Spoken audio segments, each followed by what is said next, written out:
In today's video, I'm going to walk you through how to do dynamic prefill inside of Zoho Forms using a webhook to an external service. This is a new feature that I stumbled across today. It was actually released back in late 2024, but I came across it in Zoho Forms today and I was like, I gotta make a video on it. This is going to be a detailed tutorial. I'm going to get into the weeds with some technical jargon and setting up connections, but hold tight and watch how we can create this connection with Zoho Forms. Previously, you could only prefill forms or surveys using Zoho Survey. Zoho Survey has a feature where you can pre-populate the survey using an integration through to the CRM. Zoho Forms did not have that. Now that they have the ability to pre-fill dynamically using a webhook, we can create that same integration with the CRM. In today's video, I'm going to walk you through how to do it. And so let's go ahead and get started. What I'm looking at here is just an example of what Zoho shows that is possible. Inside of Zoho Forms, you basically can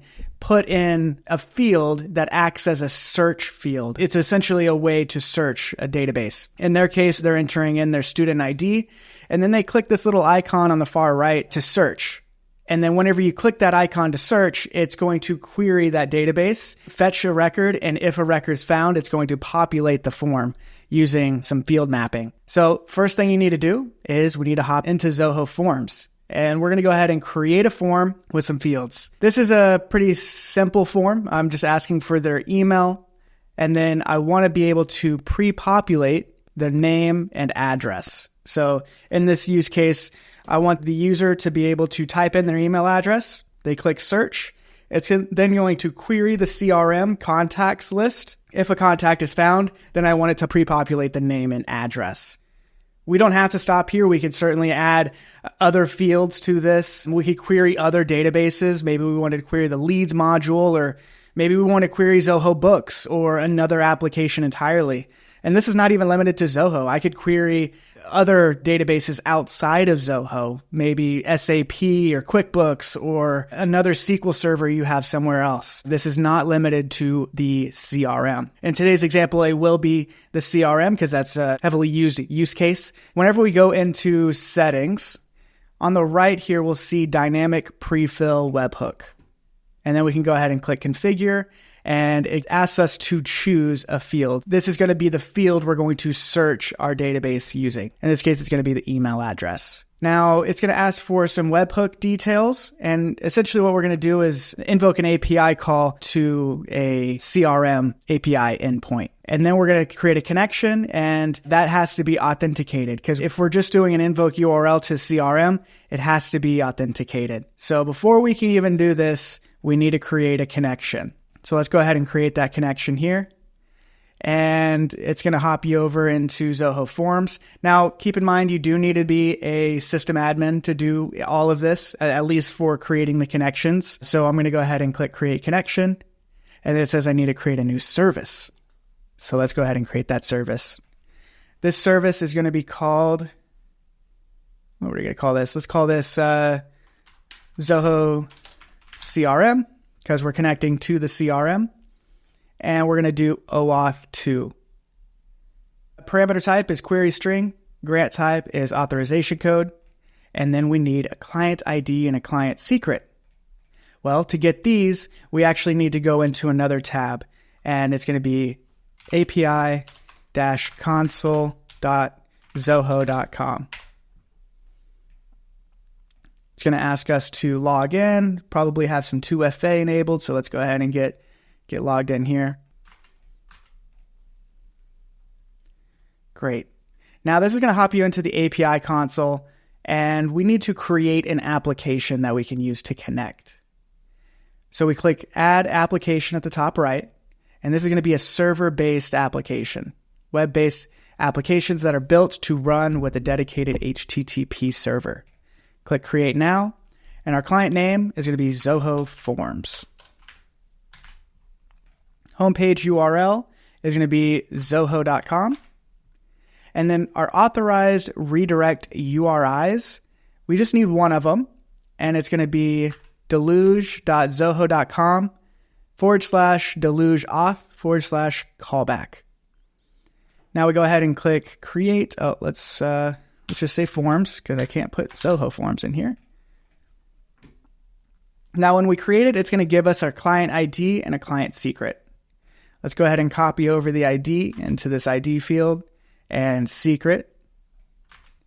Then we need our authorization URL, access token URL, refresh token URL, and revoke token URL. A lot of different URLs. These are always going to be the same unless you're in a different data center. But if you're in the US, you can go ahead and use these exact same URLs.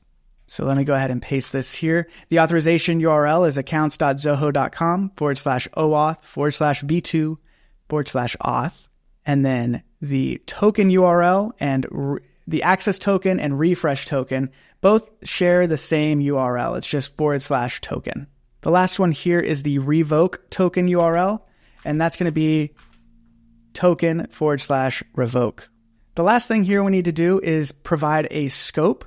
And there are a bunch of different scopes. All a scope is what it has access to within, in this case, the CRM, because we're making a connection to the CRM. And for my purposes, I want it to have access to all data within the CRM across all modules. Now, you don't have to do that. You could limit the scope to certain settings, certain access. In this case, I'm going to give it access to all modules and all data within those modules. And so to do that, it's just Zoho CRM.modules.all, spelled just like this. Scope display name is basically the same thing. You can pretty this up if you want to. I just keep it the same. You can add additional scopes in here as well. So if you want to give it access to all modules, maybe you want to give it read access to settings or write access. I guess in this case, you don't need write access. You really just need read access. So if you wanted to, you could just set this to read. For the purposes of this call, I'm just going to set it to all. And that's it. After you create the service, you go ahead and click create, and then we can create a connection. Now the connection, I'm going to set it to be the same name, Zoho CRM, and then we're going to choose the scopes that we want to avail to this connection. Click create and connect. Connect. It's going to ask you to go ahead and authenticate.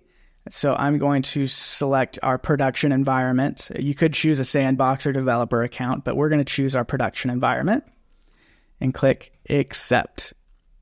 We should get redirected here. And if we see a little green icon on our connection, that's how we know it's good to go. Now that we have this connection, we've done the hard part. That was the hard part. Now we can hop back into the form itself, and we're going to click this little refresh icon.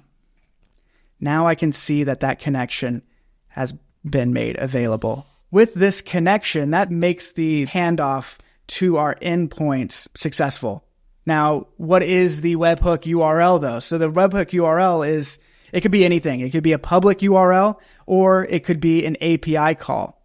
Today, we're going to use an API call to the CRM because that's what all our connection is with the CRM. So we want to make sure we're pulling from the CRM as well. Now, to find this endpoint, essentially, I want to search records in the CRM. So if I search for Zoho CRM API, search records, here we go. Brings us to this article here, and we have some endpoints. So we're on version 8 of CRM API, and it gives us some endpoints over here on the right. I could search via criteria. I could search via email, phone, or just a word. Maybe I wanted to just do a word. You could do that as well. Now, that's not going to be very specific, and you might get a response with multiple different records that match the same word. In this case, I want to search by email. So we are going to search using the email here. Let's go ahead and hop back into our webhook URL. And so the URL is going to be www.zohoapis.com/CRM/V8, because that's the version we're on. The contacts module is the module we're searching, although we could search the leads module, or we could search the deals module. It could be any module inside the CRM. For the purpose today, we're going to search the contacts module. And then the endpoint we're using is, we're doing a search. So you can see that's the search. And then the parameter we're doing is email. So then here at the record identifier, that is email. That is what identifies the record. We could search via phone number or word or criteria, but today we're going to search by email. Great. Now that we have that set up, we can go ahead and test the webhook. Let's go ahead and give it a test. Josh at zentest.com. I know this exists as a contact inside of this CRM. So if I go ahead and run test, I should see a response. Interesting. It's showing authentication failure. All right. I found what the issue was. Inside of connections, if I go back into our custom service, we need to make sure that the parameter type is header. For some reason, I got moved to query string. I came back in here and updated it back to header and clicked update. Then under my connections, I click revoke and I reconnect it. Then we're going to select our production environment again. Okay, so we're reconnected. I'm going to go back into the form, edit, settings, dynamic prefill. Our endpoint is that, connections, email. All right, now let's go ahead and test it one more time. Zentest.com. Run test. All right, there we go. So we have received a response. That's what we want to see. And what we're looking at here is JSON. JSON is just how you structure data within a format so that computer languages can read it. So it's just a formatting language. We have a bunch of different things going on in here. So all of these fields here are actually fields inside of the CRM record, and it's within a list. So maybe we have multiple email addresses that exist or multiple contacts with the same email address. It's going to return all of those. But whenever we pre-fill it, it's only going to be able to grab the first one in that list. So make sure you're using a unique identifier. Email is usually unique. If your CRM contains multiple contacts with the same email address, well, that's kind of bad practice anyways. It's always good to have unique emails inside of your CRM. Maybe if that's the case, you would want to consider using another unique identifier like a contact ID, or maybe the phone number is unique. Once we get a valid response, we can go ahead and click next. And in this next page here, we're going to start doing the field mapping. What I want to do is I want to pre-fill all of these fields based on information in the CRM record. So first name, I can go ahead and select the value. And I want to open up our JSON map. So this is how it's all formatted. We have a map, and then within the map, we have a data list, and then in this list we have another map of fields. The easiest way to search in here, I just Command F, and then I can search for first name. So I can, once I have found the first name, I can go ahead and select it, and there you go. So it's within data. It's the first one on the list. That's what the 0 represents, and then first name is the field name.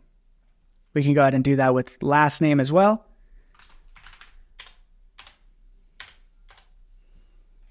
Beautiful. And street address.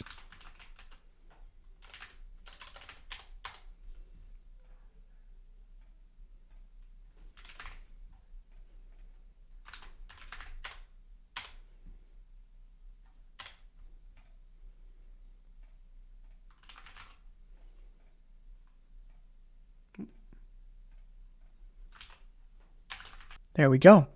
Now that we have all of the fields mapped, we can go ahead and click save, and we are done. Now we can test it. So let's go ahead and access the form and see what happens. So here's what our form looks like. I can go ahead and enter in my email address. And on the right here, I can click the little search icon. It's going to do its thing. And there you go. It's found our contact record inside of the CRM using the email address, and it's pre-populated everything inside of the form. We did not have to use any URL parameters or any other workflows to pre-populate this other than setting up that webhook. This is very powerful. Again, we can connect this to other external databases outside of Zoho or other applications within Zoho. As long as there's an API, we can connect to it and we can then use it to pre-populate a form. Incredibly powerful. Way to go, Zoho, for releasing this feature. Thank you so much for watching. If you have any questions, put them down in the comments below. Make sure to like and subscribe if you found this video helpful. And go ahead and check out our community at club.zenatta.com for more information and code snippets on how to progress your Zoho experience. Thank you so much. Have a good rest of your day. Take care.